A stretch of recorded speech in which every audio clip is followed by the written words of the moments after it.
Que le Seigneur vous bénisse. Je salue aussi mon interprète. C'est une réelle joie pour nous ce matin d'être dans la présence du Seigneur. Je vous prie de vous lever. Nous allons incliner nos têtes pour un mot de prière. Dieu Tout-Puissant, glorieux notre Père Céleste, nous ouvrons nos Bibles pour aborder cette chose si vitale. Ta parole éternelle. Nous sollicitons la grâce au moyen du Saint-Esprit de venir oindre ces écritures que nous allons lire, Père. Car tu nous as dit que la lettre tue, mais l'Esprit vivifie. Nous avons donc besoin que tu puisses vivifier ce que nous allons lire, Père. Descendre te manifester au milieu de nous et placer l'homme côté position.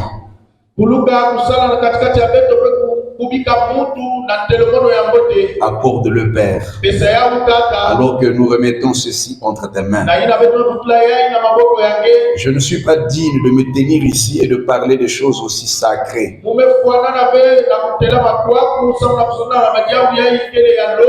Aussi, je te prie de me mettre de côté, Père, afin qu'au moyen du don, que tu puisses t'exprimer et placer quelque chose dans nos cœurs. Accorde-le nous, Père, car nous te le demandons dans le nom de Jésus-Christ notre Dieu. Amen. Nous allons donc ouvrir nos Bibles dans Matthieu chapitre 9. Versets 36 à 38. Et nous lirons aussi dans Éphésiens chapitre 4. Donc nous commençons dans Matthieu 9. À partir du verset 36, nous lisons ceci. Voyant la foule, il fut ému de compassion pour elle. Jésus, voyant la foule, il fut ému de compassion au-dedans de lui. À cause de la foule. Parce qu'elle était languissante et abattue, comme des brebis qui n'ont point de berger. Alors il dit à ses disciples, la moisson est grande, mais il y a peu d'ouvriers.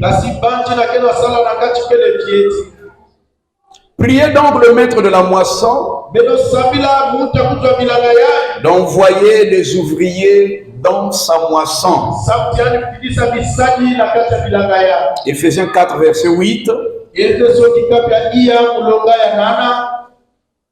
C'est pourquoi il est dit, étant monté en haut,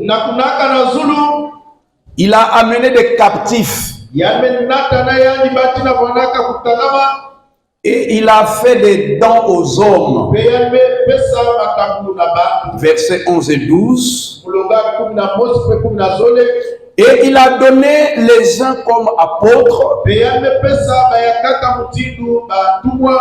les autres comme prophètes, les autres comme évangélistes, les autres comme pasteurs et docteurs, pour le perfectionnement des saints, en vue de l'œuvre du ministère et de l'édification du corps de Christ. Que le Seigneur ajoute ses bénédictions à la lecture de sa parole. Nous savons, comme frère Branham le dit, bien donc je donne d'abord le titre que nous allons aborder ce matin. Vous pouvez écrire ça au projecteur. Le titre de mon intervention de ce matin, c'est le ministre et le ministère. Le ministre et le ministère. Et donc je disais que frère Branham, comme nous le savons, il nous a dit que dans chaque génération a son réveil.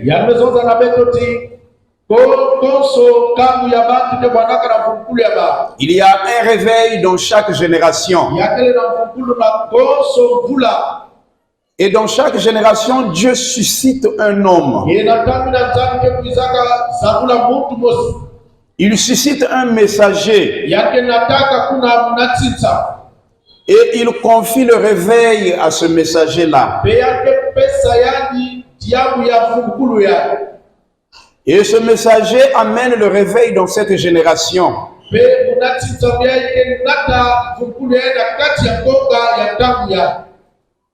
Et le réveil amené par le messager est censé être maintenu allumé même après que le messager soit parti.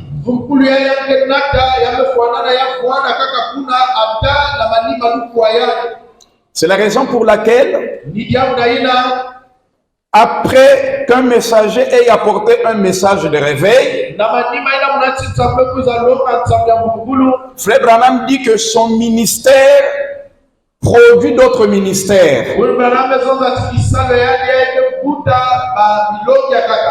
Et au travers de ces autres ministères qui sont produits par le ministère du messager,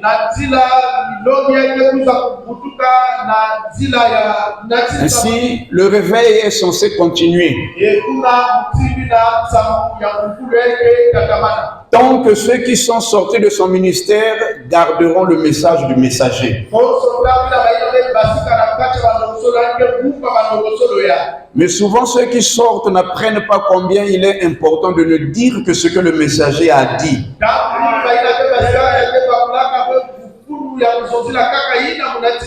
Souvent ils ajoutent ici et ils retranchent là. Le message n'est plus pur et le réveil généralement s'éteint. Ça c'est dans l'exposé de cet âge qu'il le dit. Donc le réveil amené par un messager dans un âge est censé être maintenu allumé par les auxiliaires, par des ministères. S'il n'y a pas de ministère, ce réveil va s'éteindre. Frère Branham, dans le message Un homme appelé de Dieu, vous pouvez prendre cela dans la table.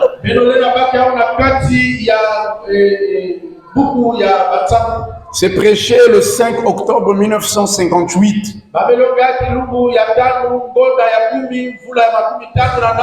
Un homme appelé de Dieu.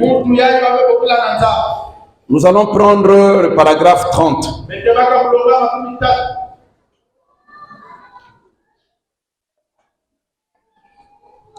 Je vais essayer d'être aussi bref que possible. Parce que nous allons avoir une longue ligne de prière dans quelques minutes seulement. Mais simplement pour vous permettre de voir un peu à quelle époque nous vivons. Nous entendons ce cri à la radio. Et à différents endroits. Nous entendons aujourd'hui ce cri à l'internet. Nous entendons ce cri partout. Et il provient des cœurs sincères. Quel est ce cri-là? Et ce cri monte des cœurs sincères. Ce cri, c'est quel cri? Les gens crient, Seigneur, donne-nous un réveil en notre temps. Des chrétiens sincères, des hommes sincères, des croyants sincères, dans leur âme, il y a la soif d'un réveil.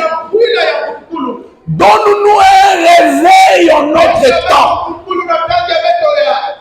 Et dans des lettres provenant des chrétiens partout dans le monde, nous entendons ce cri. Et c'est quelque chose qui touche le cœur. Ça inspire, ça élève, ça stimule l'âme d'entendre le peuple du Seigneur réclamer un réveil. Un réveil, là où ils veulent voir le Dieu de l'histoire sortir de l'histoire. Un réveil où ils veulent voir Dieu sauver les âmes, guérir les malades, ouvrir les yeux des aveugles, faire marcher les boiteux, ressusciter les morts, donner la vie éternelle aux perdus, amener la sainteté dans l'homme. Un réveil qui fera qu'un bébé noir se convertisse. Un réveil qui prendra une prostituée de la rue et faire d'elle une fille de Dieu. L'évangile en action, c'est ce que le peuple de Dieu veut voir. Et William Branham dit que partout dans le monde, nous entendons ce cri. Et c'est un cri qui monte du fond des cœurs. À l'état actuel du monde, tel que les choses vont, nous avons besoin d'un réveil. Au fur et à mesure que nous avançons, les ténèbres ne font qu'augmenter. Si bien que si nous n'avons pas un réveil en nous, c'est la mort. De voir même l'Église catholique romaine aujourd'hui légaliser les mariages homosexuels. C'est la fin de tout. Et l'épouse a besoin d'un réveil. Écoutez, ils en sont arrivés à baptiser même des chiens et à servir même la Sainte Seine aux chiens. C'est horrible. Et au fur et à mesure que nous avançons,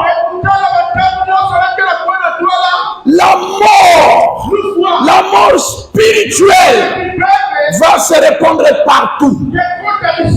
Et alors le peuple de Dieu, les élus de Dieu, ils sont au-dedans d'eux. Amen. Malgré que nous avons les bandes et les brochures, malgré que nous avons la Bible, mais ils sentent que spirituellement, il y a un ça ne va pas. Même dans le monde du message, vous remarquerez qu'il y a un ça ne va pas.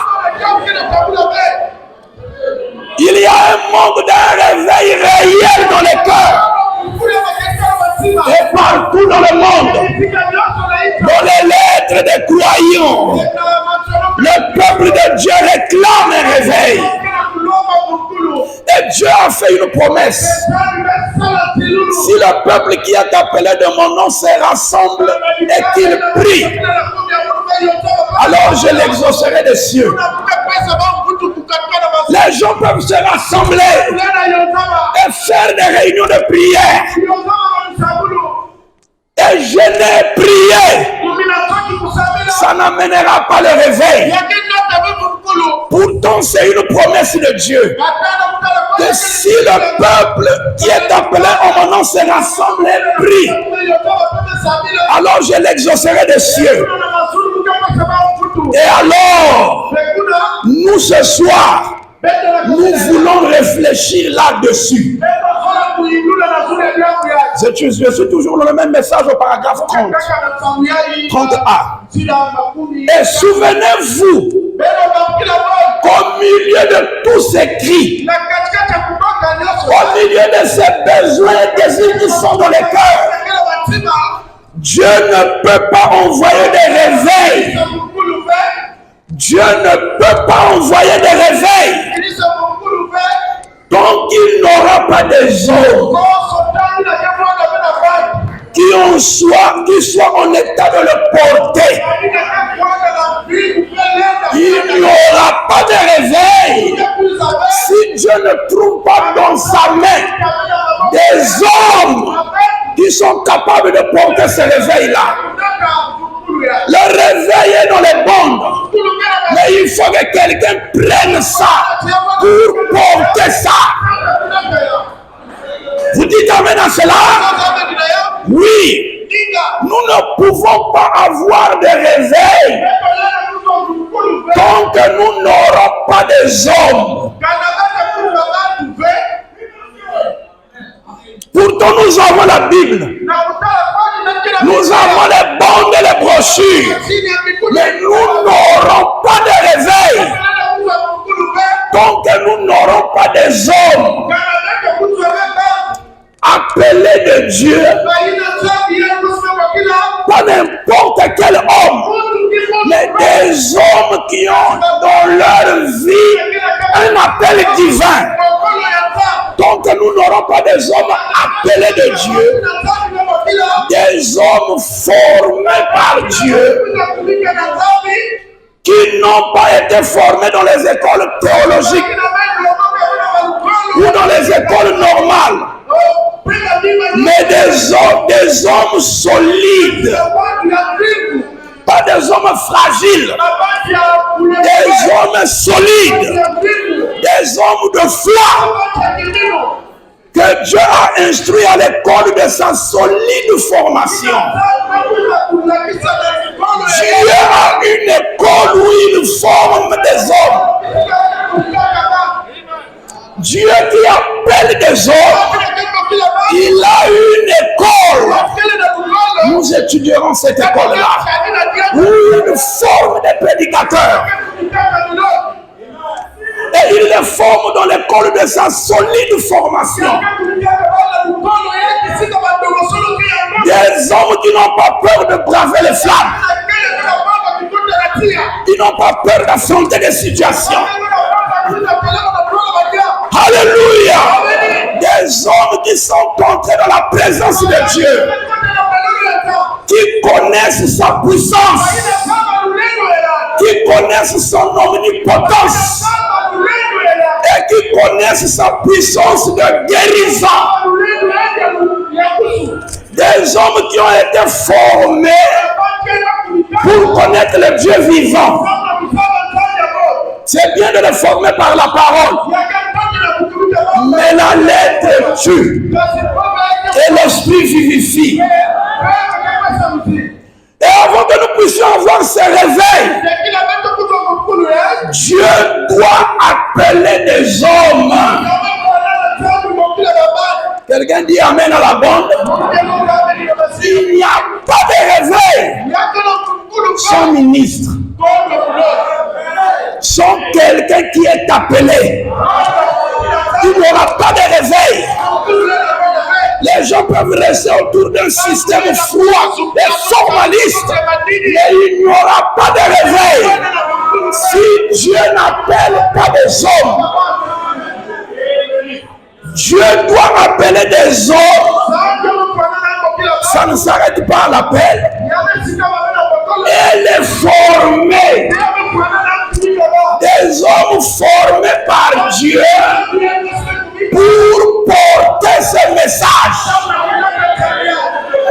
Ce message doit être porté par des hommes appelés de Dieu, des hommes formés par Dieu.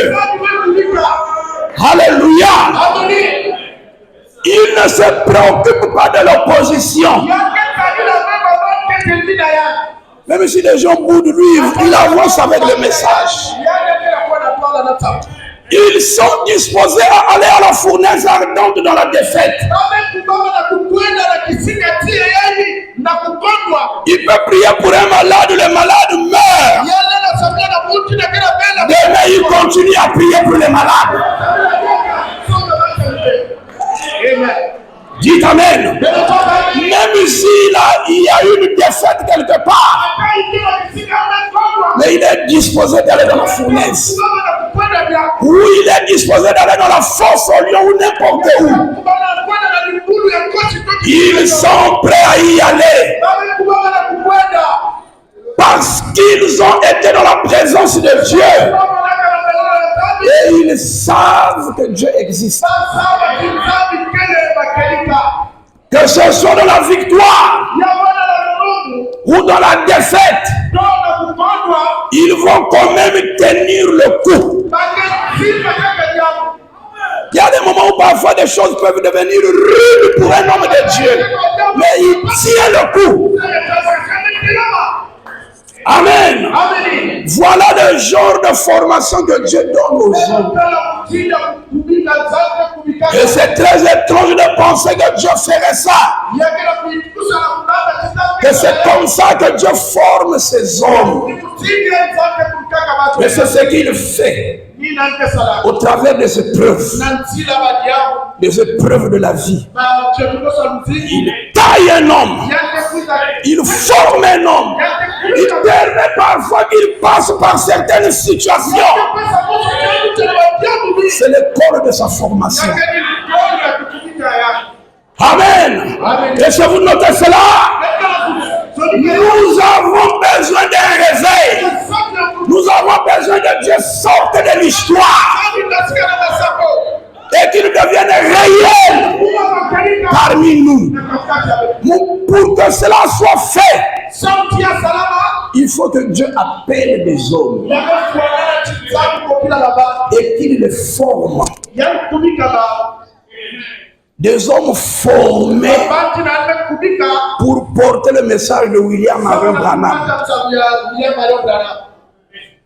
Donc, c'est rangé du côté de Jésus.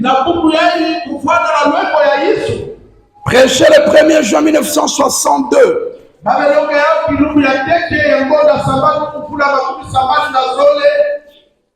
Au paragraphe 112. 1er juin 62. Tu peux prendre ça dans Cocher. Paragraphe 112. Frère Branham dit. Et frère Neville, il cite les prédicateurs. Frère Rudel, frère Kras et frère Biller, et vous tous les frères qui êtes ici, unis, où que vous soyez, et vous les autres frères, que Dieu vous bénisse richement. Frère Branham était en train de citer les prédicateurs du Branham Tabernacle. Les ministères issus de lui. Oh, et frère Neville, frère Rudel, frère Kras et frère Biller, et vous tous, les frères qui êtes ici, unis, c'est-à-dire Junior Jackson, et vous là-bas, Valchi, Eliezer, Kérubin, Abednego, Audric, Divin, et vous là-bas, Goff, et tous les frères ministres, que Dieu vous bénisse richement.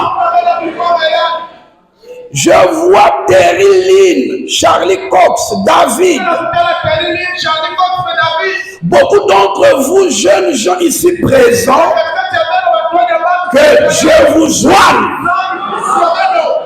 Quelqu'un dira Amen? Tu peux dire Amen depuis l'onction ou le prédicateur. Alléluia. Que Dieu vous soigne. Oh là là. Combien nous voudrions prendre quelques-uns d'entre vous pour qu'ils soient des évangélistes et vous établir quelque part. Combien nous voudrons prendre quelques-uns d'entre vous que vous soyez des évangélistes. Nous vous prenons, c'est-à-dire l'église mère les prend et va les placer quelque part. Dites Amen. Sachant que vous avez grandi, vous pouvez vous lever, vous familiariser avec le message et l'étudier. Pour vous confirmer vous-même. Si vous sentez un appel dans votre vie, celui qui sent l'appel, il s'élève, il prend le message, il se familiarise avec le message, il l'étudie pour se confirmer, pour que son ministère progresse. Il n'y a pas de prospérité du ministère sans le message. Oh, je vois 2 ou 3 jeunes hommes, 4 ou 5 assis dans une autre rangée ici derrière comme cela. Vous êtes des jeunes gens. Je me fais vieux. Frère Neville se fait vieux. Même frère Alban se fait vieux. En août, j'aurai 48 ans. Le temps ne recule pas, mais le temps avance. Nous sommes des hommes d'âge moyen. Si le temps s'écoule, nous allons quitter la scène après un moment. Vous devez prendre notre relève. Dites Amen. Il n'y a qu'un médecin qui remplace un médecin. Il n'y a qu'un ministre fort appelé, formé et commissionné qui peut remplacer un autre ministre. Quand le temps s'écoulera, peu importe, nous quitterons la scène à un moment donné. Il faut qu'il y ait des gens qui vont prendre la relève. Donc des ministres. Frère Branham, quand il disait ça, après Dieu l'a retiré. Neville a pris la relève. Après, Dieu a retiré Neville, Collins et Dieu a retiré Collins, Joseph Branham. Dites Amen. Dites Amen. Pour amener un réveil dans le message. C'est frère Branham, c'est pas moi. Il faut des hommes appelés, des hommes formés par Dieu pour prendre la relève d'un ministère. Il faut des hommes appelés, formés pour ce travail-là. Dites Amen. La moisson est grande, mais il y a peu d'ouvriers. Mais il y a beaucoup d'aventuriers. Je dis, le Seigneur dit peu d'ouvriers, mais beaucoup d'aventuriers. Alors, nous voulons étudier qu'est-ce qu'un ministre. Parce que nous avons besoin des ministres appelé de Dieu, formé par Dieu pour apporter le réveil ou pour garder le feu du réveil allumé. Nous avons besoin de ministères. En fait, là où il y a un ministre qui œuvre, si Dieu le retire et qu'il n'y a pas un ministère qui remplace là,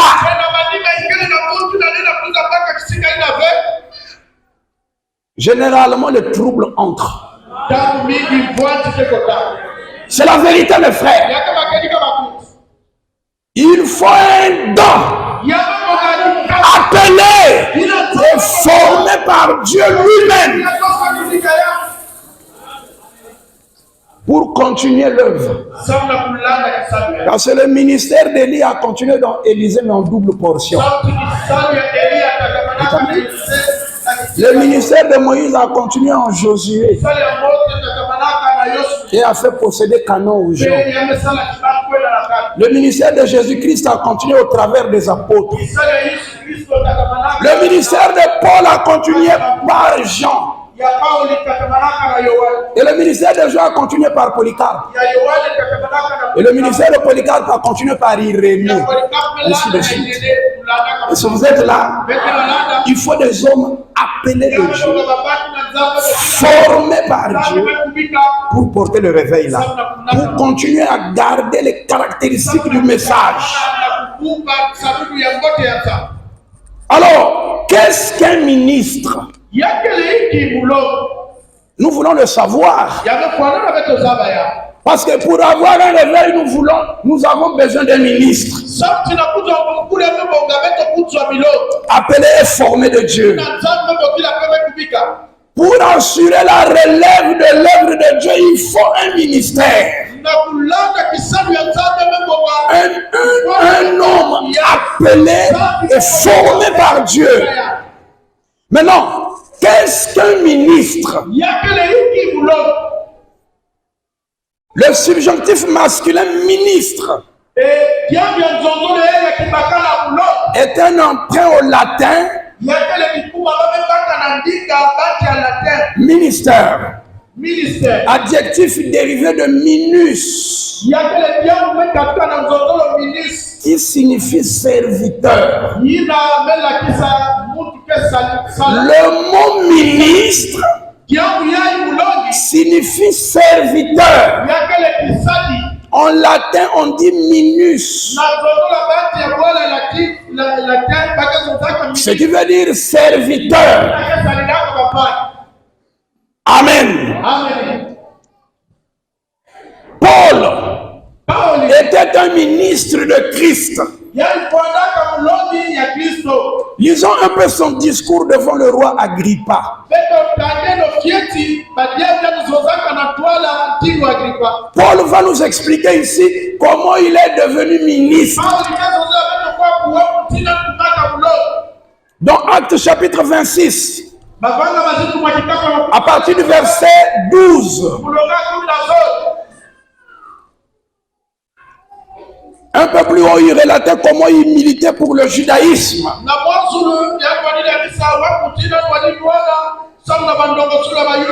Comment il partait partout pour arrêter les chrétiens. Il avait reçu même un mot d'ordre de la grande hiérarchie de l'époque pour aller arrêter les gens qui suivaient Christ.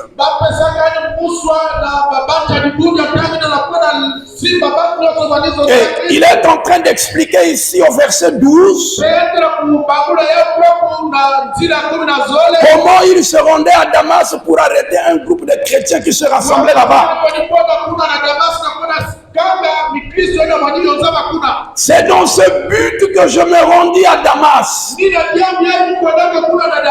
avec l'autorisation et la permission des principaux sacrificateurs.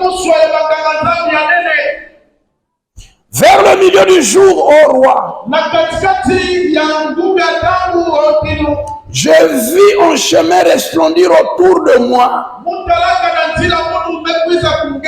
et de mes compagnons une lumière venant du ciel. Paul était sur son cheval. Et pendant qu'il partait à Damas pour arrêter les chrétiens, il voit une lumière descendre du ciel. Cette lumière-là, c'était la colonne de feu. Et dont l'éclat surpassait celui du soleil. La colonne de feu brille plus que le soleil. Nous tombâmes tous par terre. Et j'entendis une voix qui me disait en langue hébraïque. Quelle précision! La colonne de feu parlant hébreu. Et en septembre, elle a fait la colonne de feu dans sa chair humaine parlant anglais. Quelqu'un dira amen à cela? Et j'ai entendu une voix qui me disait en langue hébraïque. Saul, Dieu le connaissait. Dieu te connaît. Dieu connaît un ministre avant même qu'il ne pêche. Saul, pourquoi me persécutes-tu? Il te serait dur de régimer contre les aiguillons. Je répondis, qui es-tu, Seigneur? Et le Seigneur dit, Paul appelle la colonne de feu le Seigneur. Je suis Jésus que tu persécutes. Mais lève-toi et tiens-toi sur tes pieds, car je te suis apparu pour t'établir ministre. Qui établit des ministres? C'est pas une église, c'est Jésus-Christ lui-même. Dites amen. Qui a appelé Paul? C'est Jésus qui l'appelle. Il n'a pas reçu son appel d'un homme. Il n'a pas reçu son appel d'un groupe de gens. Mais c'est Jésus, la colonne de feu, qui lui lance l'appel. Et il lui dit dans l'appel qu'est-ce qu'il va faire. Car je te suis apparu pour t'établir ministre, c'est-à-dire serviteur, pour t'établir ministre et témoin des choses que tu as vues et de celles pour lesquelles je t'apparaîtrai. Car je t'ai choisi du milieu de ce peuple, du milieu des frères. Dites amen. La colonne de feu peut descendre et prendre un là-bas, et prendre un là-bas, et les susciter pour leur donner une mission. Est-ce que je lis la Bible? Je t'ai choisi du milieu de ce peuple et du milieu des païens, vers qui je t'envoie. Pour quel but? Pourquoi il l'appelle et l'envoie? Pour que tu leur ouvres les yeux. Là où les gens ne voyaient pas clair, ils voient clair. Là où ils avaient la confusion dans les Écritures, la confusion est ôtée par le ministère. Afin de leur ouvrir les yeux, pour qu'ils passent des ténèbres à la lumière et de la puissance de Satan à Dieu. Voilà le but d'un ministère. Voilà le travail d'un ministre. Prendre des gens qui étaient liés dans les ténèbres au travers du don. Dites amen. Au moyen du Saint-Esprit, il les arrache des ténèbres pour les amener à la lumière. Il les arrache des mains de Satan pour les amener à Dieu. Pour qu'ils reçoivent par la foi en moi Le pardon des péchés. Le pardon des péchés accompagne un ministère. La puissance de Dieu qui peut briser le joug de l'ennemi accompagne un ministère. Et afin qu'ils aient un héritage avec les sanctifiés. Voilà le but pour lequel Dieu avait appelé Paul. Et voilà le but pour lequel il appelle tout homme à prêcher. En conséquence, roi Agrippa, je n'ai point désobéi à la vision céleste.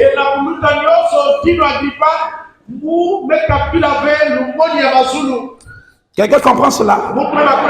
Quel est le but d'un ministère? Qu'est-ce qu'un ministre? C'est un serviteur appelé par Jésus lui-même, commissionné par Jésus pour faire un travail. Et quel est ce travail? C'est pas aller semer la confusion et diviser les églises. Quel est ce travail? C'est d'aller vers les gens qui ne voient pas, pour les amener à la lumière, et sortir des ténèbres pour la lumière, les arracher des mains de Satan pour les amener à Dieu. Que les gens voient Dieu à travers un ministère.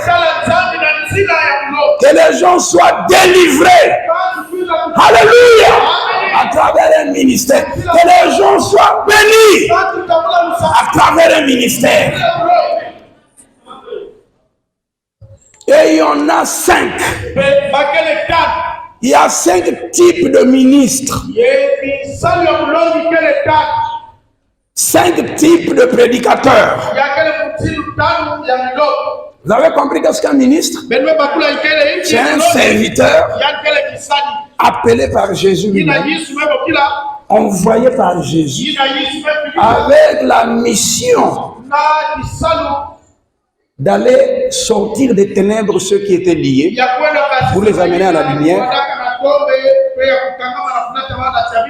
d'arracher des mains de Satan ceux qui étaient liés pour les amener à Dieu, et de les amener dans l'héritage des sanctifiés. Et il y en a 5 sortes, comme les doigts de la main. Dans Ephésiens chapitre 4 verset 11, nous l'avons lu. Il y a premièrement les apôtres, deuxièmement les prophètes. Les apôtres, on les appelle encore des missionnaires. Nous détaillerons cela plus tard avec les prophètes. Deuxièmement, il y a des prophètes. Troisièmement, les prophètes, on les appelle des visionnaires. Troisièmement, il y a des évangélistes, des boules de feu. Quatrièmement, il y a des pasteurs qu'on appelle encore bergers. Et cinquièmement, il y a des docteurs qu'on appelle encore enseignants. Voilà les 5 types de ministres. Amen. D'après la Bible. Et la Bible relate les qualificatifs ou les qualités que doit avoir quelqu'un qui dit avoir un ministère. Quelqu'un qui dit qu'il est ministre de l'évangile. La Bible donne des conditions, des vertus ou des qualités que vous devez voir en lui. Parce que dire qu'il est ministre, ça c'est lui qui le dit. Ensuite, nous le peuple, nous allons observer pour voir s'il a les qualités là.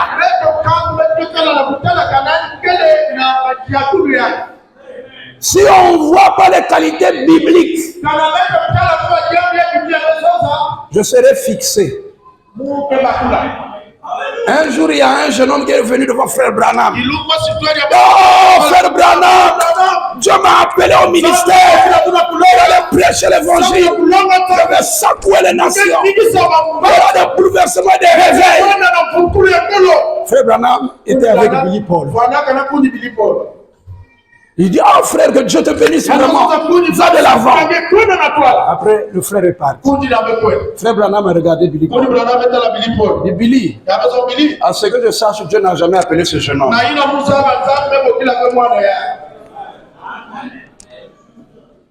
Il y a beaucoup de prétentieux. Mais je veux que l'Église soit enseignée pour identifier qu'est-ce qu'un ministre et quelles sont les qualités qu'il a. Quelqu'un dit il est ministre. C'est bien. Mais non, Dieu t'a appelé comment? Puisque ici, Paul explique comment il est devenu ministre. Il ne s'est pas établi ministre lui-même, mais c'est la colonne de feu qu'il a appelé et qu'il a établi ministre. Écoutez maintenant Paul nous détailler les qualités d'un ministre. Dans 1 Timothée chapitre 3, lisons d'abord la Bible, puis nous allons prendre frère Branham. 1 Timothée chapitre 3, verset 1 à 7.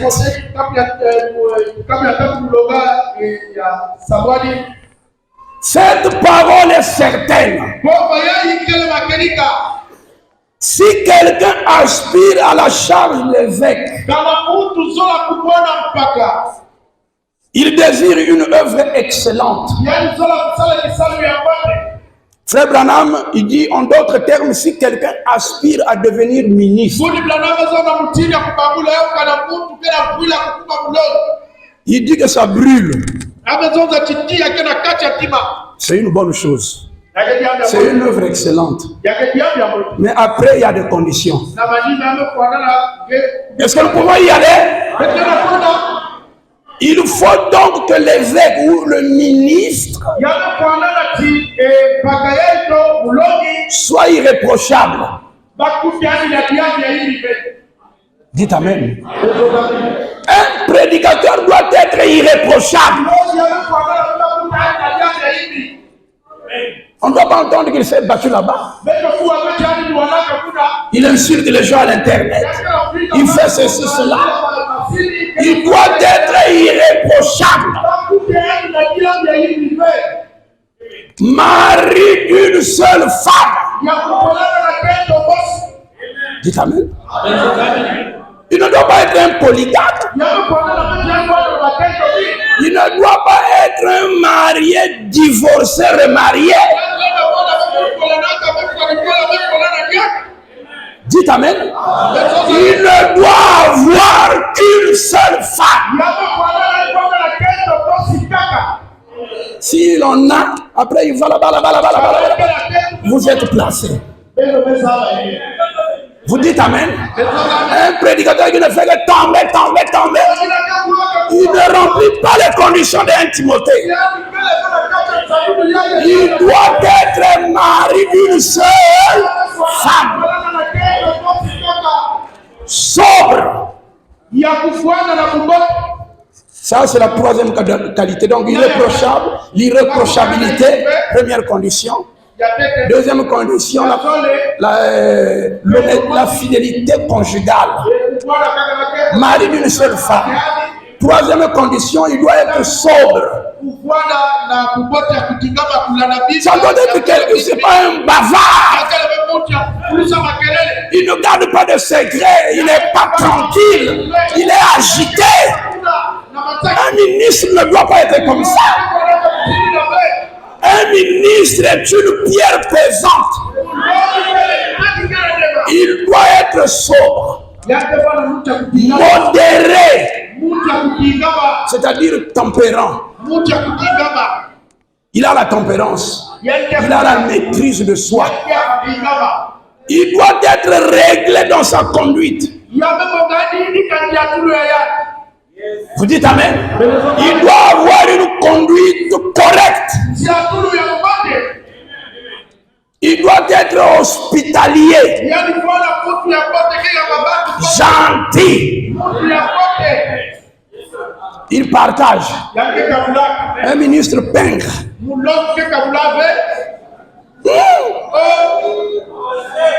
Il doit être quoi? Hospitalier. C'est un serviteur. Il doit servir.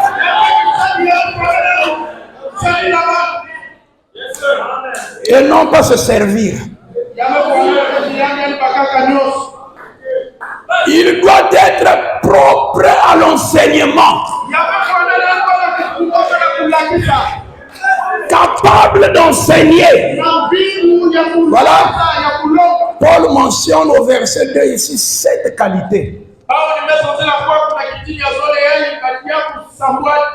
Il faut qu'il ne soit adonné ni au vin. On ne doit pas le trouver dans un bar en train de boire. Et qu'il tienne ses enfants dans la soumission. Et dans une parfaite honnêteté. Car si quelqu'un ne sait pas diriger sa propre maison, comment prendra-t-il soin de l'église de Dieu? Si lui dit qu'il veut prêcher, mais sa femme ne croit pas, il va prêcher comment? Dites Amen. Il ne faut pas qu'il soit un nouveau converti. Il vient à peine de croire. Ah, ça brûle, ça brûle. On va d'abord t'observer. Tu vas rester là des années. On va observer que tu manges le message, que tu mûrisses. Les gens n'aiment pas ça. Oh non, on ne veut pas reconnaître mon appel. Il se lève, il est parti. Il ne doit pas être un nouveau converti. De peur, conflit, d'orgueil, il ne tombe sous le jugement du diable.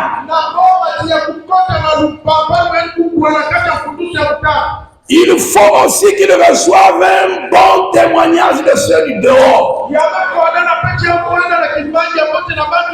Dans sa famille, dans le quartier, au travail, partout, on doit avoir de lui un bon témoignage. Dites Amen. Pas seulement dans l'église, mais partout. On va demander là où il travaille, son chef rend témoignage et dit ah, l'homme là est très particulier. Les autres là, tout le monde vole ici, là, mais lui, ah, il est différent. Un bon témoignage dans le quartier. Ça veut dire que même dans le quartier, il fait de bonnes œuvres. Mais aujourd'hui, on a des ministres, même dans le quartier, ils ne parlent pas avec le voisin. Parce qu'un jour, ils se sont chamaillés. Il dit, mon pauvre païen, alors je ne m'occupe pas de lui. C'est un ministre, il se dit ministre. Il y a un, ça ne va pas. Un ministre doit être irréprochable.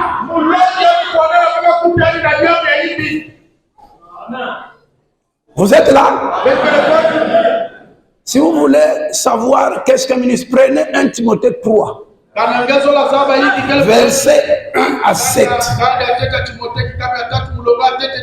Vous lisez ça et Paul décrit les qualités d'un ministre. Un ministre doit être sobre, modéré. C'est pas quelqu'un qui se fâche n'importe comment. Il est emporté moindre chose, il est emporté moindre chose. Non. Non. Ça jette même le discrédit sur le message. Frère Branham, on lui a posé une question. Donc, question et réponse numéro 2. Du 23 août 1964.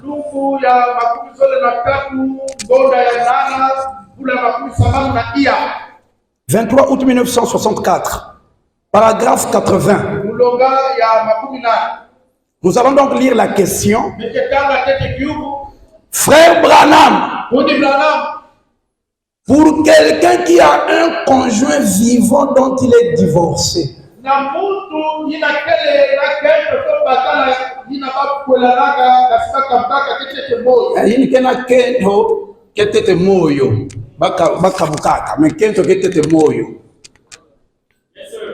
Pour quelqu'un, pas quelqu'un, pour quelqu'un qui a un conjoint vivant dont il est divorcé et qui s'est remarié avant d'entrer dans le message, d'apporter la parole. Un homme comme ça, est-ce qu'il peut prêcher? Il était dans le monde. Il avait une femme. Ils ont divorcé. Après, il s'était remarié avec une autre femme. Tout ça, c'était dans l'ignorance avant le message. Après, il vient au message.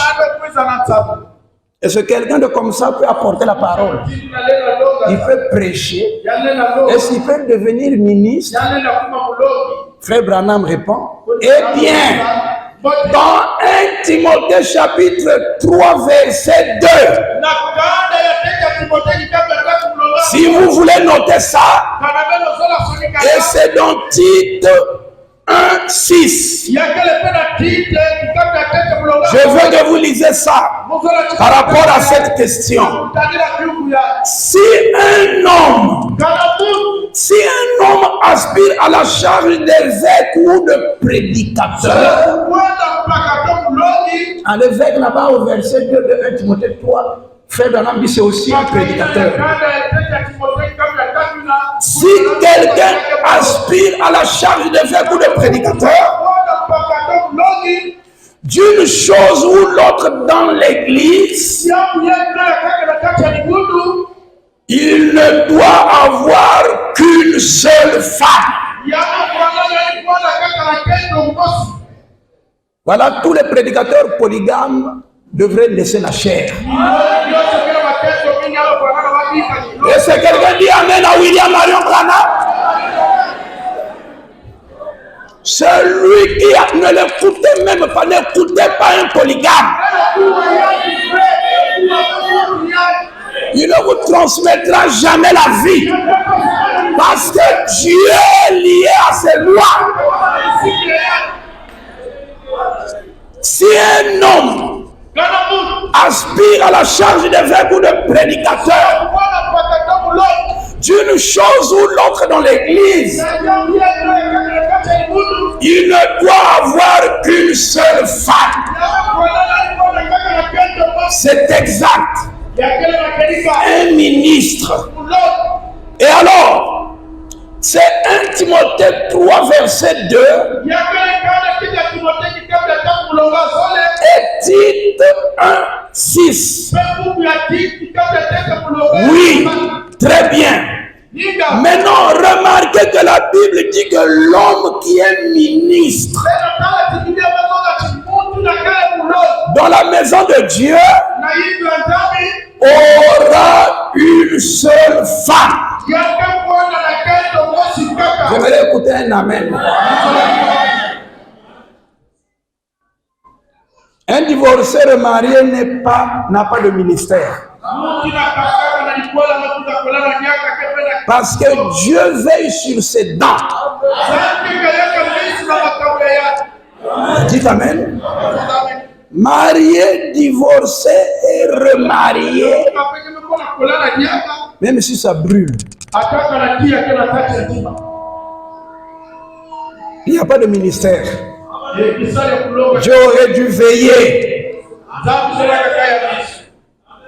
Il doit être propre à l'enseignement. Quelqu'un qui dit qu'il est ministre, il doit maîtriser la doctrine. Il doit savoir qu'est-ce qu'il prêche. Quelqu'un qui n'a pas de doctrine n'a pas de ministère.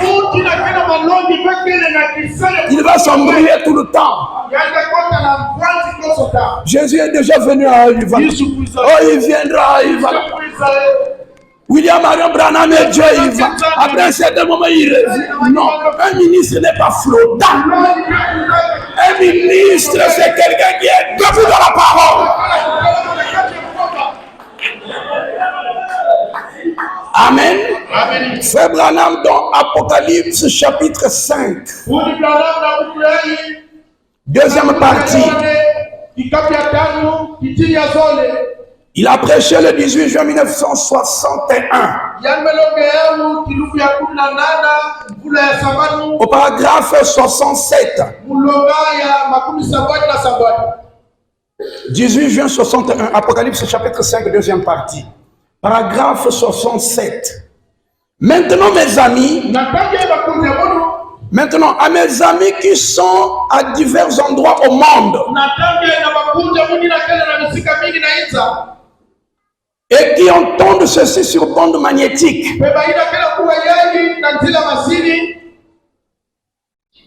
et ici, je dirais que je dois apporter des doctrines et tout. Pour entreprendre ceci. Et tout homme qui n'a pas de doctrine n'a pas de ministère.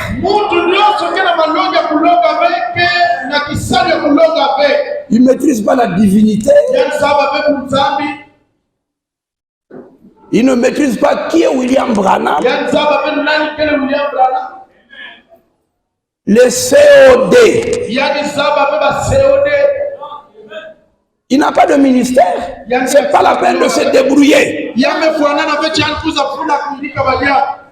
Quelqu'un qui n'a pas de doctrine n'a pas de ministère.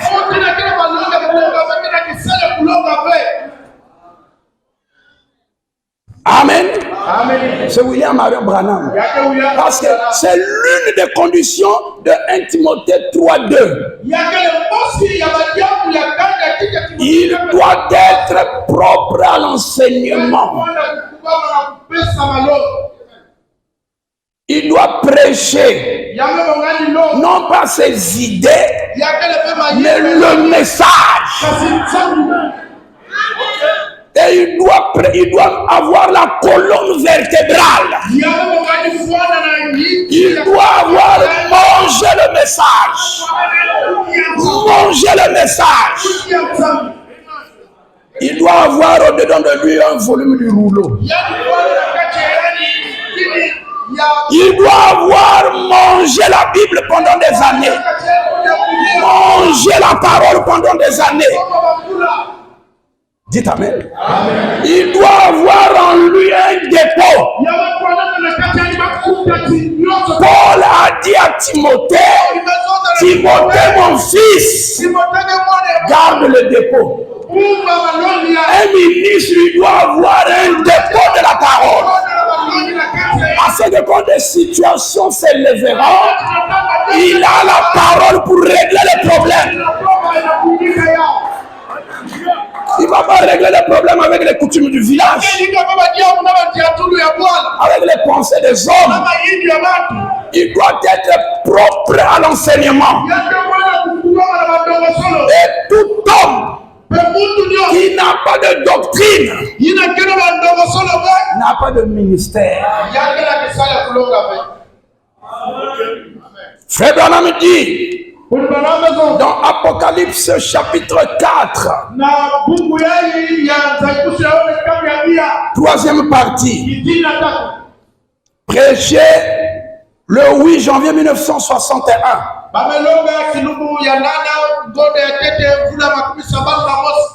Tout ça, nous sommes en train d'étudier qu'est-ce qu'un ministre.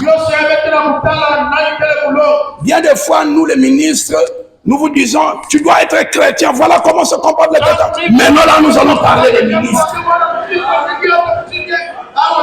Parce que celui qui prêche, il doit être commode après la parole. Paragraphe 108. Bon, tout le monde ne peut pas être prédicateur. Tout le monde ne peut pas être prédicateur. Mais vous avez une voix. Et si vous ne pouvez pas prêcher un sermon aux gens, si vous êtes prédicateur, vous êtes appelé à la chair pour prêcher. Dites Amen. Dieu ne m'a pas appelé seulement pour jouer le bon, mais prêcher. Dites Amen. Dites Amen. Si vous êtes appelé à être prédicateur, vous êtes appelé à la chair pour prêcher. Ça, c'est la bande. Hein? Les gens sortent les prédicateurs de la chair pour mettre les bandes, mais les bandes ramènent le prédicateur à la chair.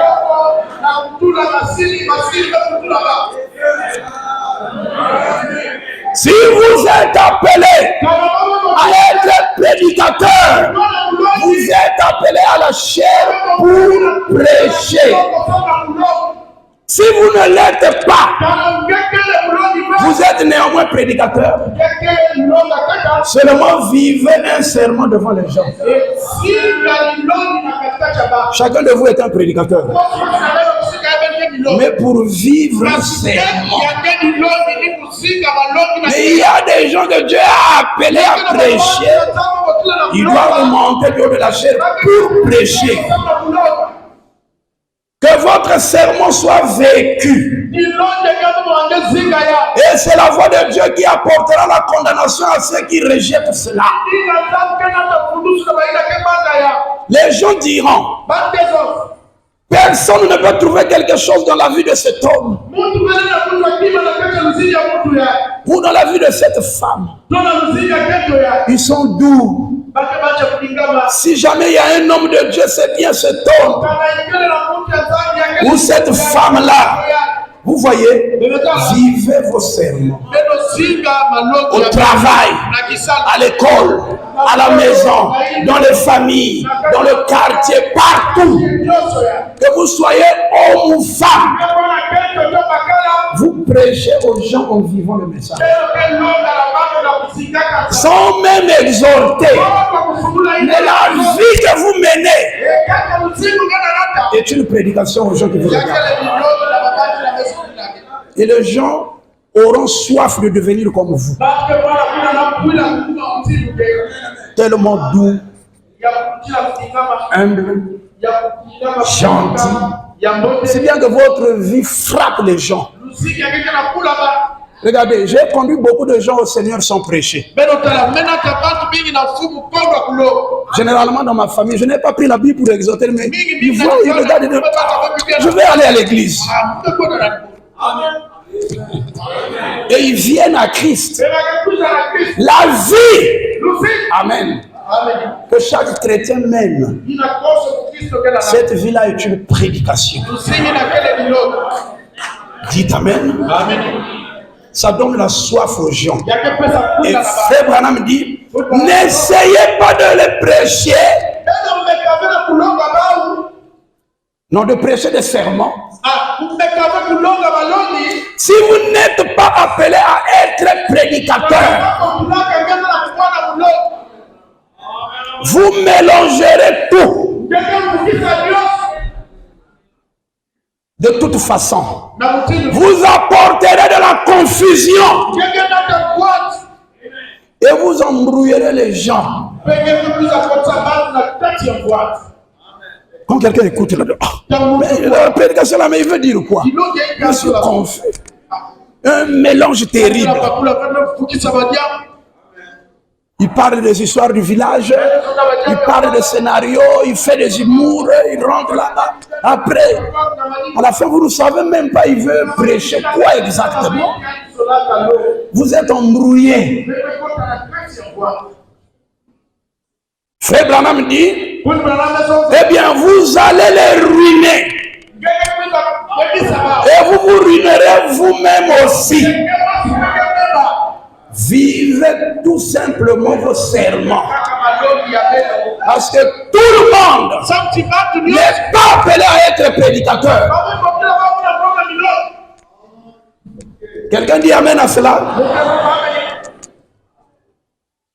Il peut embrouiller les gens, amener de la confusion et mélanger tout par ses prédications.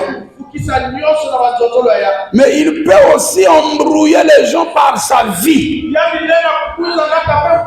Il peut être un bon prédicateur, mais la vie qu'il mène contredit sa prédication. Il embrouille les gens. C'est-à-dire quand les païens regardent, oh, mais c'est le prédicateur là. Mais c'est un escroc. Il avait pris l'argent d'autrui et tout, et puis après quand on veut demander l'argent, parfois il se fâche. Mais ça, c'est quel genre de prédicateur? Ça devient une pierre d'achoppement et ça embrouille les gens. Les gens voient des, si c'est ça les chrétiens, alors je préfère rester à la maison. Quelle est la différence entre ceux qui vont à l'église et nous? Parce qu'ils prêchent bien, mais ce qu'ils vivent, c'est le contraire. Ils embrouillent les gens. Romains chapitre 2, versets 19 à 22. Toi qui te flattes d'être le conducteur des aveugles,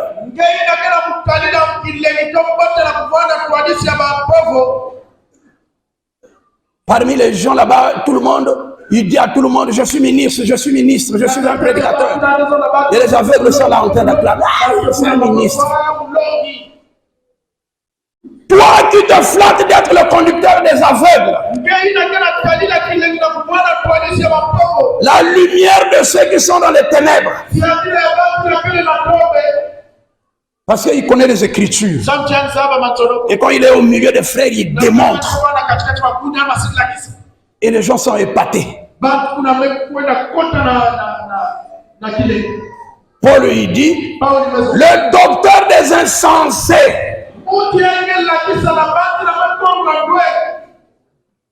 le maître des ignorants,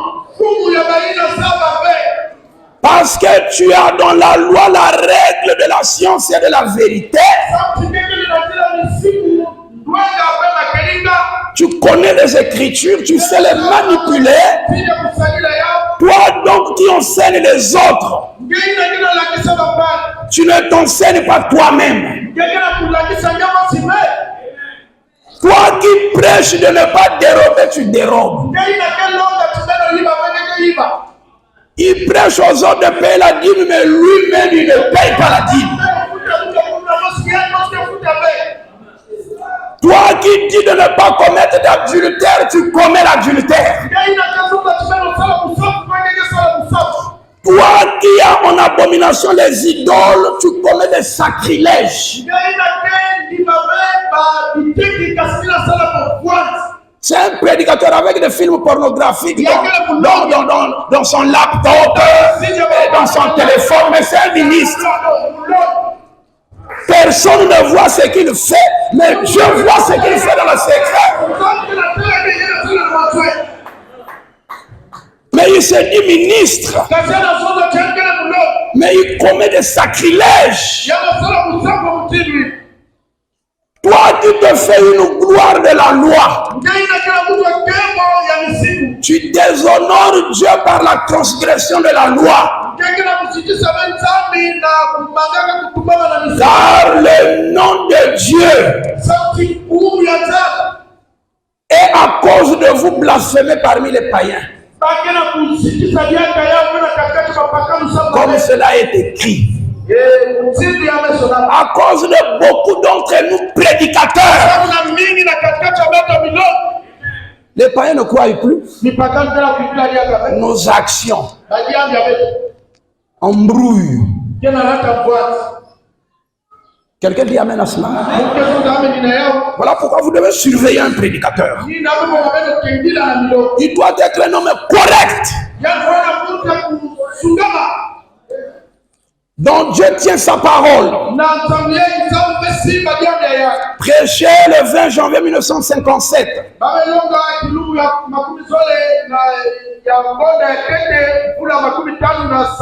Tu peux prendre cela dans la table. 20 janvier 57 le soir, paragraphe 6. 20 janvier 57 le soir, paragraphe 6, Dieu tient sa parole. Je vais vous dire pourquoi j'aime beaucoup écouter prêcher frère Neville. William Branham aimait venir à l'église, s'asseoir et écouter frère Neville prêcher. Aujourd'hui, les gens ne veulent plus écouter les Neville prêcher. Est-ce qu'ils sont comme William Branham? Je vais vous dire pourquoi j'aime beaucoup écouter prêcher frère Neville. Ce n'est surtout pas parce qu'il est un bon prédicateur,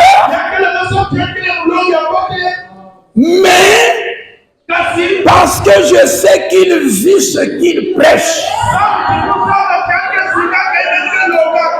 S'il prêche l'amour, il va pratiquer aussi les actions d'amour, les œuvres de l'amour. S'il prêche l'humilité, lui-même aussi vous voyez dans sa vie l'humilité. Vous dites Amen? Il vit ce qu'il prêche. C'est ce qui amène les gens à être assoiffés. Un prédicateur orgueilleux. Orgueilleux. Mais il prêche l'humilité. Non, commence d'abord à te dégonfler toi-même.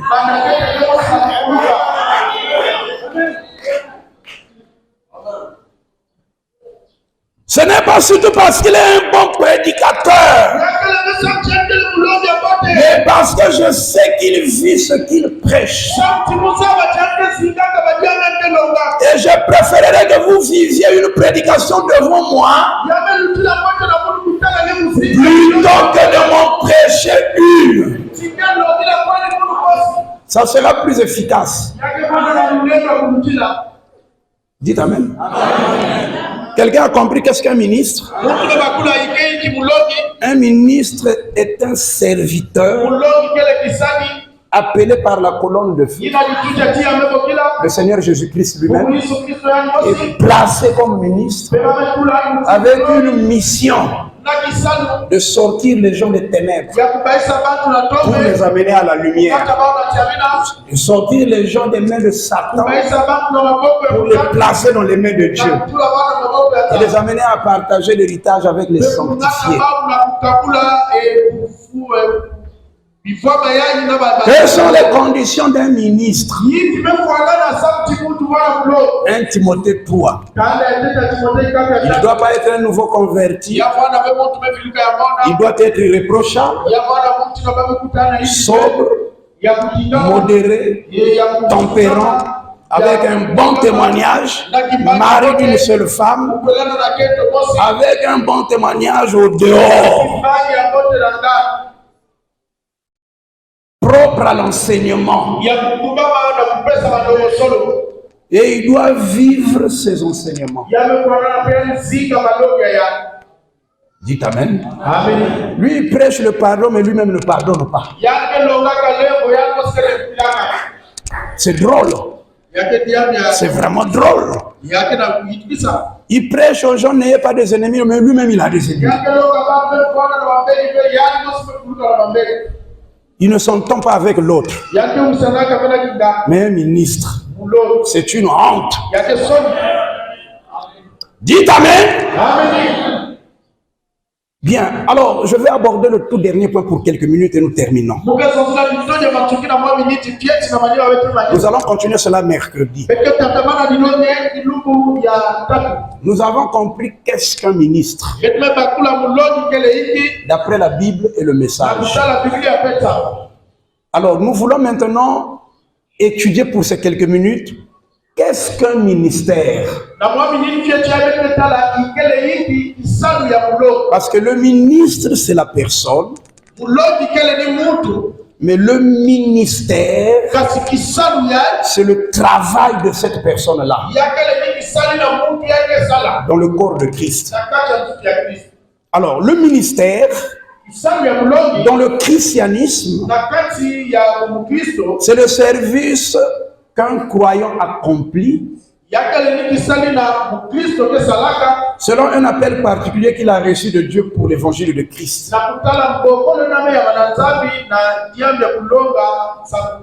C'est comme dans Acte 26 que nous avons lu.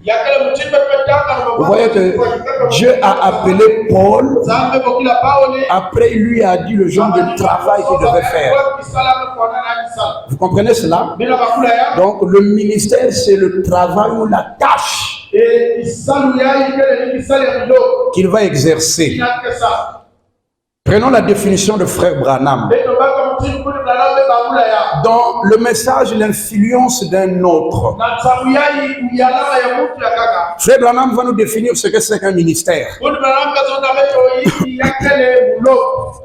C'est prêché le 13 octobre 1962. Dans la table, l'influence d'un autre, 13 octobre 62, paragraphe 72. Le prophète dit, il parlait aux hommes d'affaires du plein évangile.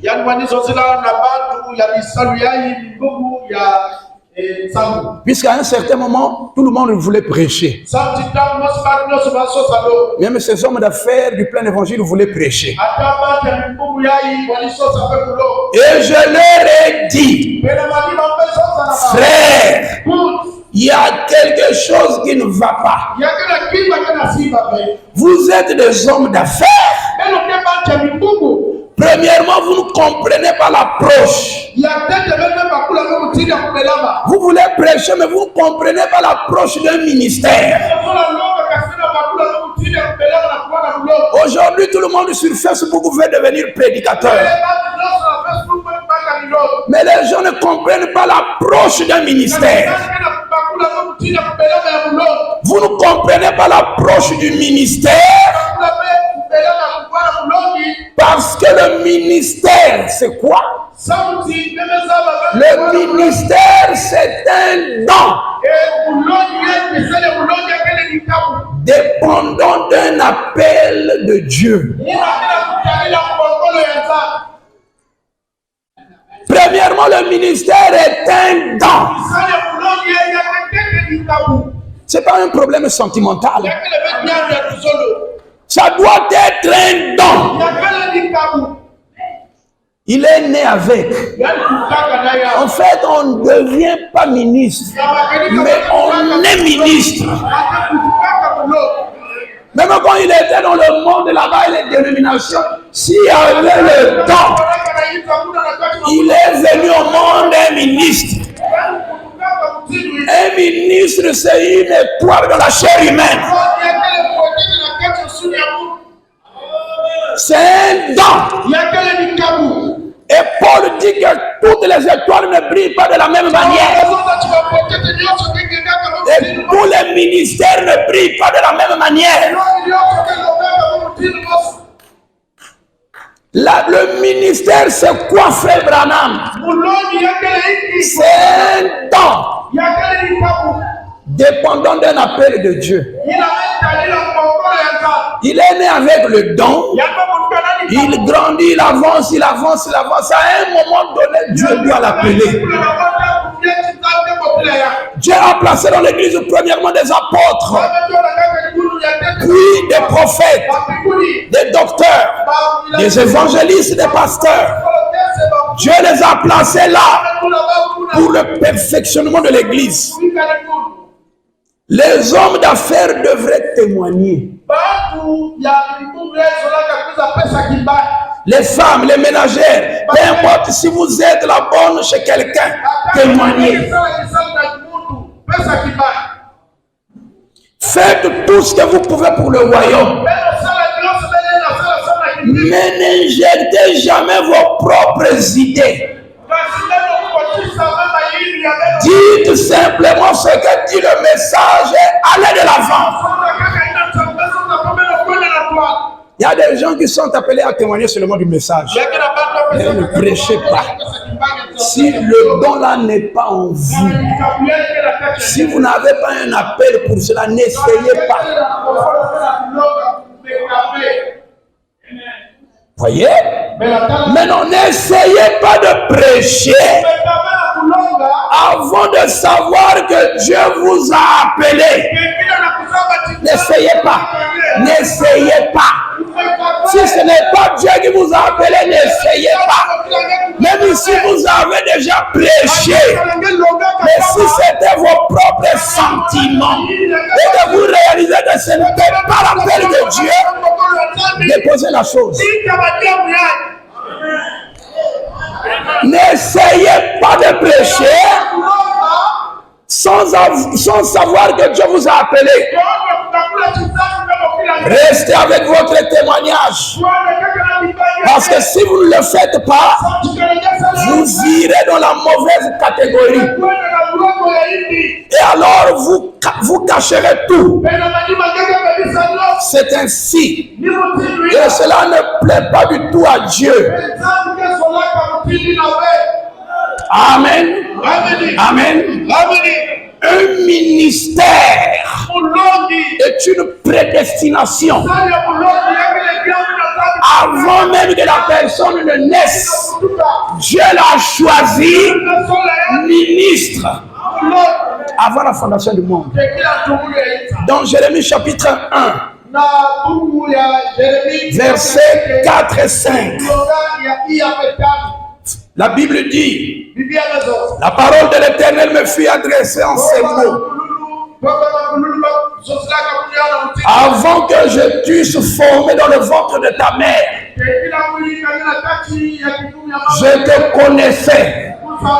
Et avant que tu fusses sorti de son sein,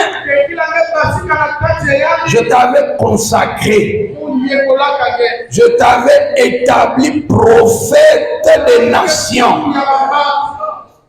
Amen. Dieu avait déjà prédestiné Jérémie au ministère. On ne devient pas ministre, mais on est ministre. Dans la préparation, prêché le 11 novembre 1953. La préparation, 11 novembre 1953. Paragraphe 1. Frère Branham dit, je ne sais pas ce que le Seigneur fera. En venant, généralement, je jeûne et j'attends jusqu'à ce que je sente l'onction de l'Esprit. Je ne permets même pas à quelqu'un de venir me prendre jusqu'à ce moment-là. Si on frappe à la porte, je ne sors même pas. Ils sont fermés dans le bureau. Ensuite, je viens directement à l'estrade. Puis je me mets aussitôt à prier pour les malades. En effet, c'est une onction autre. Selon qu'on parle sur la parole ici et selon qu'on est sous l'inspiration.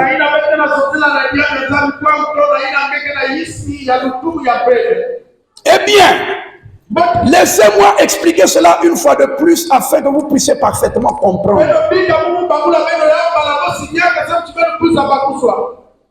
Les dons et les appels sans repentir. Qu'est-ce qu'un ministère? C'est un don dépendant d'un appel. Et les dons et les appels sans repentir. Donc, avant même que quelqu'un ne se répande, pendant qu'il était un bon païen, le don était en lui. Dites Amen. Le savez-vous? Vous ne pouvez jamais faire de vous-même ce que vous n'êtes pas. Si tu n'as pas le don, tu ne peux pas fabriquer ça. Vous voyez, Vous êtes né dans ce monde par la souveraineté de Dieu, avec différentes choses à accomplir. Néanmoins, chacun de nous a un travail dans le corps de Christ. Mais tous ne sont pas appelés à prêcher. Prenez un homme qui désire devenir un prédicateur et qui va acquérir une instruction. Il ne deviendra jamais un prédicateur. Il commence à lire le message, il commence à lire la Bible, il veut s'instruire pour prêcher. Si le don n'est pas là, c'est peine perdue. Il peut devenir un conférencier. Il monte là, il parle, il n'y a même pas l'option. Parce qu'un ministère, le don du ministère est accompagné d'une vibration. Le don vibre. Quand vous écoutez quelqu'un qui a un don, vous sentez qu'à l'intérieur de vous, il y a quelque chose qui réagit. Il y a une connexion qui s'établit entre le prédicateur et celui qui l'écoute. Amen. Il peut étudier et il devient conférencier. Il peut devenir un conférencier. Mais on est prédicateur. On est prédicateur. Quand il était bébé là, il avait le temps. Vous dites amen à cela? Et ce don va se manifester plus tard par un appel. C'est Dieu qui appelle les prédicateurs. On ne devient pas prédicateur par simple sentiment. C'est vrai, vous voyez, vous pouvez chercher à devenir un chanteur et vous vous exercez à chanter le ténor d'une petite voix aiguë pendant 4 ou 5 heures par jour ou quelque chose de ce genre. Vous ne deviendrez jamais un chanteur. Tu veux devenir l'ifoko. Et puis tu fais des séances d'entraînement. Ça ne va pas marcher. Dès que tu vas essayer ici, là. Je me souviens à l'époque, on avait un frère dans la rue Diessé. On l'avait surnommé le coq chante. Quand il prenait la guitare, oh là là, il se tenait là, il jouait la guitare. Mais vous sentez qu'il y a quelque chose qui vibre dans ce chant. Beaucoup de frères commençaient aussi à acheter des guitares. Alors il y avait un frère, il a acheté la guitare. Il a composé un chant. Il a écrit une requête. Chant spécial. Le frère inter va chanter, il est venu avec la guitare. Il s'est tenu là. Il prend la guitare en zan, zan, zan. Israël, Israël, Israël, un peuple de Dieu, un peuple béni. Donc, le son de la guitare là-bas, le son de la voix, le diable cassé que je vois là, il était assis dans l'église. Il rit, il fait comme ça. Après, il s'est levé, il a couru dans l'allée. Il est allé dehors, il s'est mis là. Toute l'église, moi je ne ris pas souvent dans l'église, je n'aime pas ces amusements-là, mais le jour-là, je force de ne pas rire,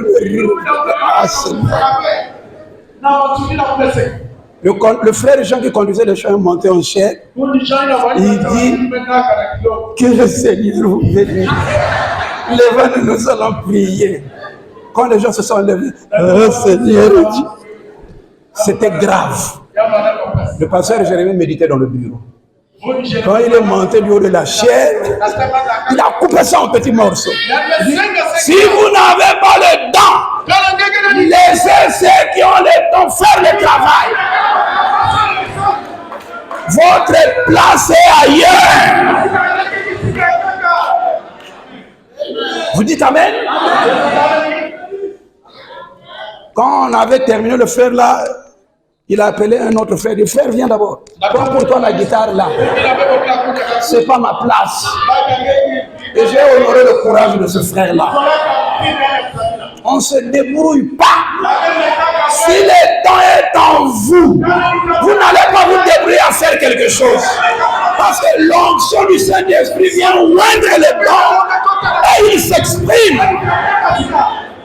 Dites amen. Est-ce que vous dites amen à cela? Un prédicateur ne se débrouille pas. Si le don est en vous, le don s'exprime. Amen. Discerner. Vous devez avoir le discernement. C'est la dernière citation que je vais lire. De quelqu'un qui dit qu'il a un don. Oh, moi j'ai un don.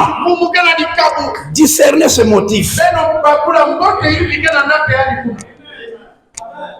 Dans le discernement de l'esprit, prêché le 3 octobre 1960. Il est déjà 12 heures, il faut que je m'arrête. Paragraphe 10. Frère Branham dit, le discernement de l'esprit, ok. Mais Dieu, lorsqu'il utilise ses dons, il les utilise pour sa propre gloire et pour la gloire de son peuple, pour la gloire de son église, pour l'édification du corps de Christ et pour la gloire du royaume de Dieu. C'est pour cela qu'il donne ces choses-là dans l'église.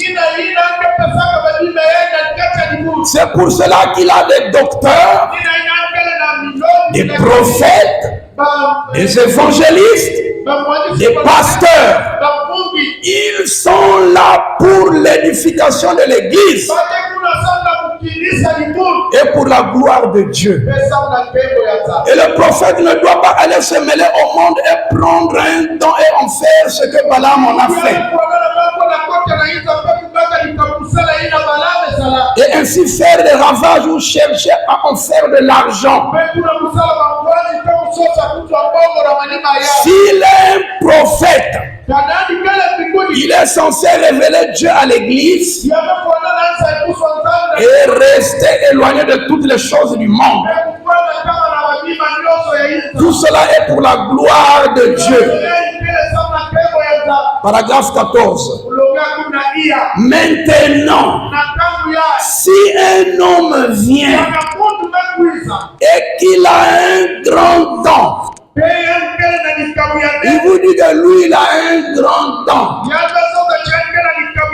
Peu importe qu'il appartienne à notre dénomination ou à une autre dénomination, ne le jugez pas par la dénomination à laquelle il vient, à la façon dont il s'habille, mais ce que vous voulez voir, c'est ce qu'il essaye de faire avec ce don-là. Quel but il a?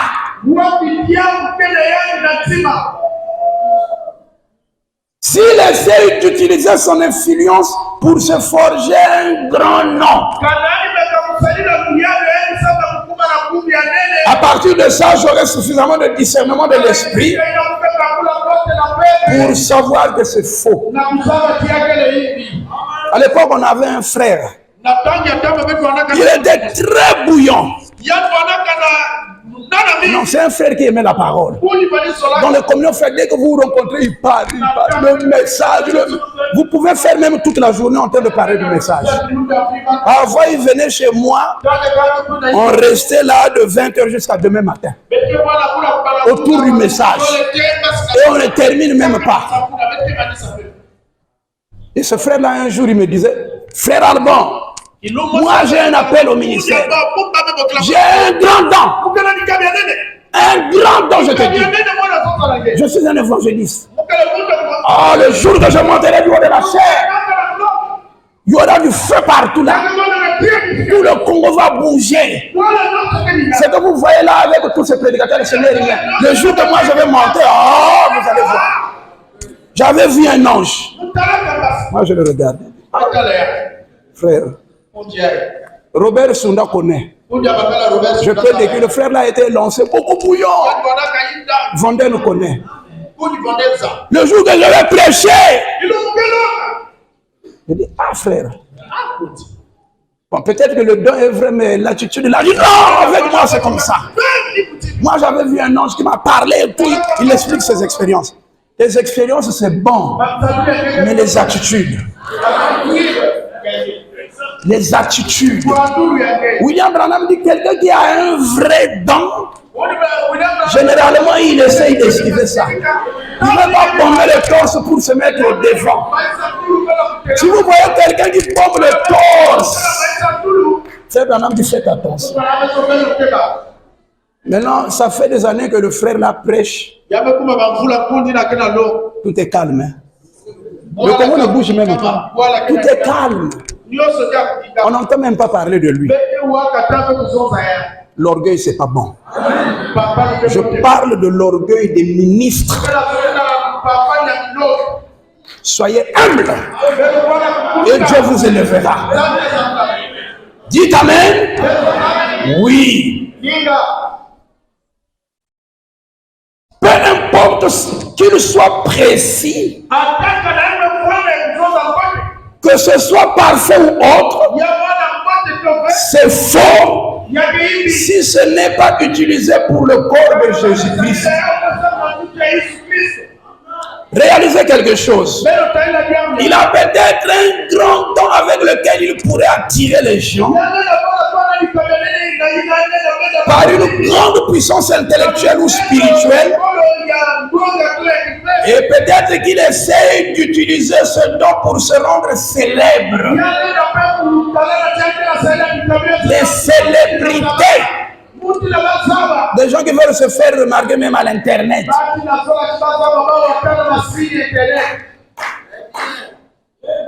À peine commencé, il fait le buzz, il raconte des histoires. Il veut être connu de tout le monde que lui, c'est lui.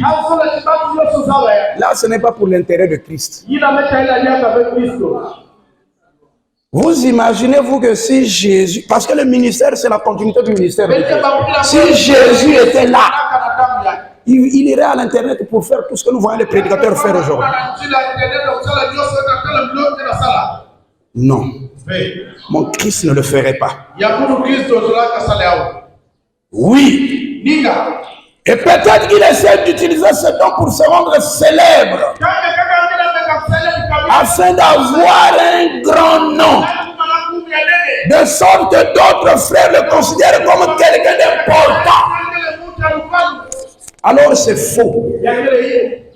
Peut-être qu'il essaye d'édifier une certaine chose de sorte que tout le monde disparaisse de la scène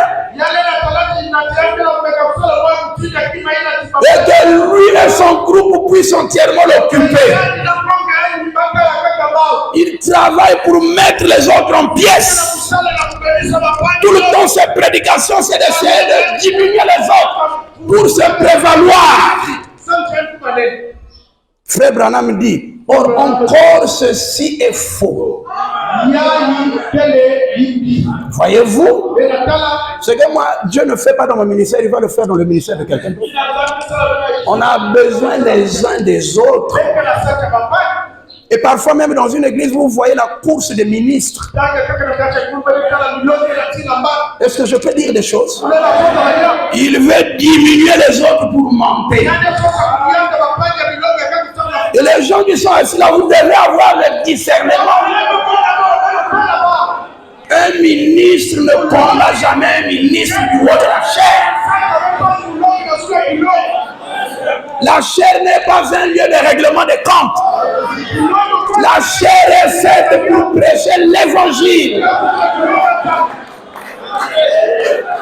Si j'ai un problème avec mon frère, je dois aller le voir. Et non profiter de la chair pour diminuer les autres et monter, afin qu'on ne voie que moi. Là encore, c'est fort. Est-ce que vous dites amen à cela?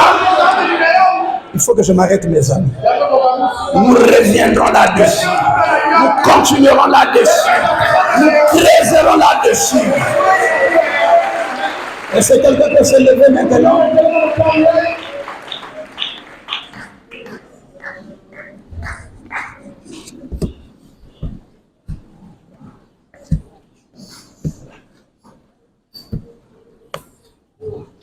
avec nos têtes inclinées. La moisson est grande, mais il y a peu d'ouvriers. Alors elle, Bethel, priait le maître de la moisson afin qu'il suscite des ministres, afin qu'il affermisse ceux qui sont déjà suscités, afin qu'il oigne les gens, afin qu'il envoie les gens pour garder le feu du réveil allumé. Écoutez le maître de la moisson qui travaillera pour moi aujourd'hui, qui m'amènera ceux qui sont perdus et les ramènera sur l'étroite voie. Seigneur, parle, Seigneur, parle et ma réponse sera prête. Seigneur, parle, Seigneur, parle, parle, je répondrai, envoie-moi. Des milliers se meurent dans le péché. Écoutez le triste cri amer. Dépêchez-vous, frères, pour laisser mourir.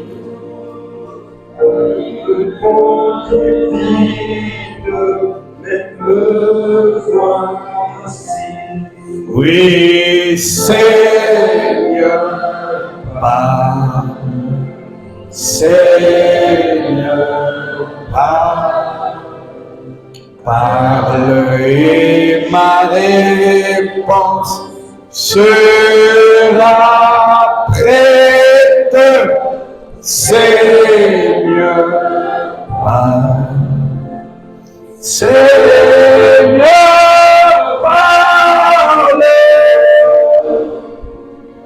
parle, je répondrai, envoie. Dieu Tout-Puissant, glorieux notre Père Céleste,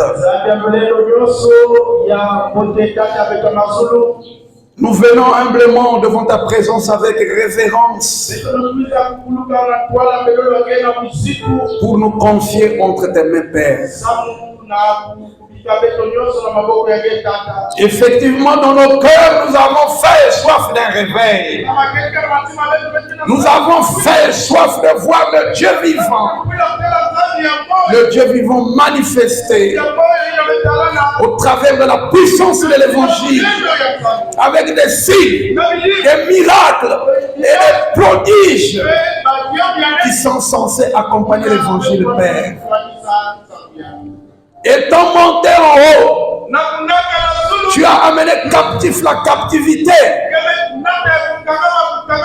et tu as fait des dons aux hommes. Tu as donné aux uns comme apôtres, aux autres comme prophètes, aux autres comme évangélistes, aux autres comme pasteurs et docteurs, pour le perfectionnement de l'Église. Oh, nous avons besoin, Seigneur, que tu suscites, Père, dans le corps de Christ, des apôtres missionnaires. Nous avons besoin, Seigneur, que tu suscites dans le corps pour l'édification des évangélistes, ces boules de feu qui iront d'une ville à l'autre, accompagnés de la puissance de la résurrection. Nous avons besoin, Seigneur, des prophètes avec des visions pour annoncer des choses qui sont censées arriver. Et les choses arrivent exactement comme annoncé. Nous avons besoin des pasteurs pour paître les troupeaux selon la ligne droite de l'évangile. Nous avons besoin des docteurs pour enseigner. Nous avons besoin de tous ces ministères. Suscite-les, Seigneur, du milieu du corps de Christ pour l'affermissement et l'édification. Suscite-les du milieu de nous, Père. Affermis ceux qui sont déjà suscités. Donne-leur tout ce qu'il faut afin qu'ils soient des ministres accomplis, matures, prêts à l'œuvre, comme avait répondu Esaïe, Seigneur. Envoie ton ange au vol rapide avec la pierre ardente dans sa main, qu'il touche les ministres, qu'il touche nos lèvres, qu'il nous purifie, qu'il nous sanctifie, qu'il nettoie le vase, qu'il nous apprête pour le service, afin que quand la voix de Dieu demandera, qui enverrai-je pour porter le réveil de ce glorieux message, que nous puissions répondre, me voici, Seigneur, envoie-moi. Accorde-le-nous, Père. Fais que nos ministres soient des pierres pesantes. Fais que nos ministres soient des hommes matures, des hommes capables d'assurer la relève, Seigneur, des hommes capables de prendre ce message, d'embraser les villes, d'embraser les villages, d'amener l'évangile plus loin que tu les appelleras, oh Dieu. Accorde-nous cette grâce. Main dans la main, que nous travaillons, Seigneur, pour l'édification du corps. Bannis la division du milieu de nous, Père. Remplis-nous chaque jour d'amour. Remplis-nous chaque jour du poids des âmes. Remplis-nous chaque jour, Seigneur, du poids du ministère, afin que nous puissions accomplir ce que tu attends de nous. Que nous soyons des vrais ministres de Christ, des vrais serviteurs de Christ, irréprochables, sobres, modérés, mari d'une seule femme, ayant un bon témoignage même au dehors, propre à l'enseignement, des prédicateurs comme Neville, Seigneur, qui vivent ce qu'ils prêchent, des prédicateurs comme William Marion Branham, des prédicateurs comme Paul, des prédicateurs comme Timothée. Seigneur, suscite-les afin que ta grâce se multiplie au milieu de nous, Père. Merci, Seigneur Jésus. Merci pour les dons du ministère que tu as voilé dans les chairs humaines. Merci pour les appeler au ministère. Accorde ta grâce, Seigneur, afin qu'il soit élevé plus haut, plus haut encore, pour porter haut le flambeau de l'évangile. Merci, Seigneur. Oh, toi le grand lion de la tribu de Juda, lève-toi et oint des hommes et appelle-les à cette tâche comme tu l'as fait pour Paul, Seigneur. Reçois la gloire, la louange et l'honneur dans le nom de notre Seigneur et Sauveur Jésus-Christ. Nous te l'avons prié, Père. Amen. Amen. Gloire à Dieu.